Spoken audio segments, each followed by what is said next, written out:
Sa mga kabataan, sana mapanood nyo ito.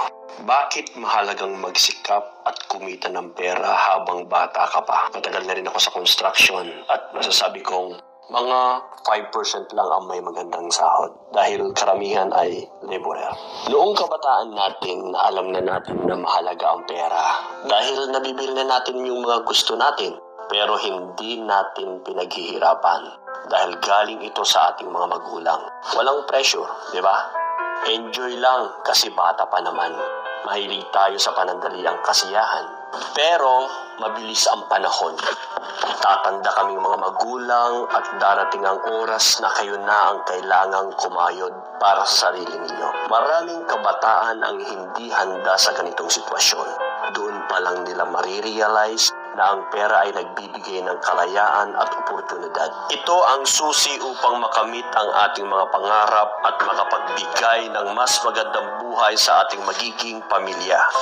Ngunit paano kung dumating ang oras na iyon at wala kang panlaban? Mahina ka dahil nasanay ka sa suporta ng magulang. Wala kang natapos at nahihiyang magtrabaho. Maswerte ka kung may oras at pagkakataon pang magbago. Kung may pera pa ang mga magulang mo. Pero paano kung wala na? Tandaan nyo ito. Kung wala kang pera, kailangan mong tiisin ang trabahong ayaw mo para lang makaraos. Kapag kumikita ka ng pera, nagkakaroon ka ng kalayaang tumanggi sa mga bagay na ayaw mo. Kung wala kang pera, mawawalan ka ng oportunidad at kakayahang pumili. Ang pera ay pundasyon ng kaligtasan. Kung wala ito, hindi mo kayang mangarap ng malaki o maghangad ng mataas.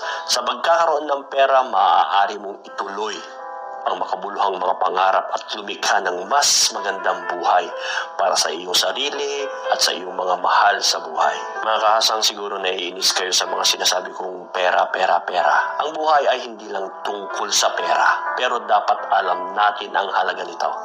Hindi para yumaman, kundi para hindi tayo masyadong mahirapan at magkaroon ng pagkakataong maging masaya. Hanggang sa susunod, bumburong bumbong.